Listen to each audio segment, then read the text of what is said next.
আজ রেডি হচ্ছিলাম কলেজে ফ্ল্যাশ মুভি যাব বলে। তো চলো সামারে বেসিক স্কিন কেয়ারটা করে নিই। আগে ময়শ্চারাইজার, দেন সানস্ক্রিন মেখে নিয়েছিলাম। সো হে এভরিওয়ান, আমি Keya, welcome back to my another new blog. যাই হোক, তারপরে তোমার খেতে ডাকছিল তাই আমি খেতে বসে পড়েছিলাম। সেদিন মেনুতে ছিল চিকেন কষা, মাছ ভাজা, বরবটি আলু ভাজা, পটল ভাজা, আর যেটা স্কিপ করেছিলাম সেটা হলো ঘন্ট। তো এখনো তো কিছু টাচ আপ দিতে বাকি আছে, চলো ওগুলো করে নেওয়া যাক। গাইস, আমি এই যে পুরোপুরি রেডি। তো আমাকে কেমন লাগছে অবশ্যই কমেন্ট করে জানিও। আর গরমের জন্য তো এটা মাস্ট। তো এটা আমার ফুল লুক।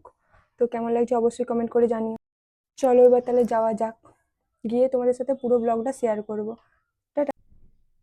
তারপর তো আমি রেডি হয়ে গিয়েছিলাম, আর অনেকটা বেলা হয়ে যাওয়ার জন্য আমি ভাইয়ের বাইকে করে চলে গিয়েছিলাম কাকগেছিয়া অবধি। আর ওখানে গিয়ে দেখো কার সাথে মিট করেছিলাম, জয়শ্রীদির সাথে।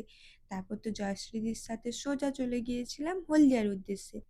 তারপর তো বাসে গরমে আমার অবস্থা খারাপ হয়ে গেছিল, কারণ সামনে ইলেকশন থাকার কারণে প্রচুর পরিমাণে মিছিল বেরিয়েছিল, যার জন্য বাস অনেকটাই লেট হয়ে গিয়েছিল। তারপর অবশেষে আমরা মলে পৌঁছে গেছি। তো যাই হোক, তারপর তো মলে ঢুকেই আমরা চলে এসেছি শপিং করতে। কিন্তু আমরা ওখানে এসির বাতাস খেয়ে সোজা চলে এসেছিলাম বিদ্যুৎ বেকারিতে, এবং ওখানে এসে থামস আপ খেয়ে, চিকেন রফিং রোলস খেয়ে, তারপরে আমরা একটা আইসক্রিমের বার নিয়ে মলে এসেছিলাম। আর এসেই দেখো মাহিদার সাথে আমার দেখা হয়ে গেছে। আর এখানে দাদাগুলো তখন সব কিছু সেট আপ করছিল, যেহেতু আমাদের ফ্ল্যাশ মুভটা সিটি সেন্টারেই হবে। তো যাই হোক, দেখো এখানে আমি কি বলছিলাম। আমরা এমনই হাগরি, আইসক্রিমের টাকা বেশি খরচা হবে বলে তার জন্য আমরা এই যে পুরো বারটাই নিয়ে নিয়েছি। এবার এটা আমরা মনে বসে বসে খাবো। সবাই যদি আমাদের দিকে দেখেছি, কিন্তু আমাদের কোনো ব্যাপার নয়, ঠিক আছে? ওটা মনে শুনলেই তো তারপরে আমাদের অবস্থা দেখো এখানে, আর সবাই আমাদের দিকে হাঁ করে তাকিয়েছিল। মানে আমরা তো পুরো লজ্জায় পড়ে গেছি, যদিও আমরা পুরোটা খেতে পারিনি। তারপরে দেখো আস্তে আস্তে কেমন ভিড় হচ্ছিল। তারপর তো যারা পার্টিসিপেট ছিল, স্যার ম্যাম সবাই চলে এসেছিল, আর তারপর নাচও শুরু হয়ে গিয়েছিল। তো চলো তোমরা দেখো।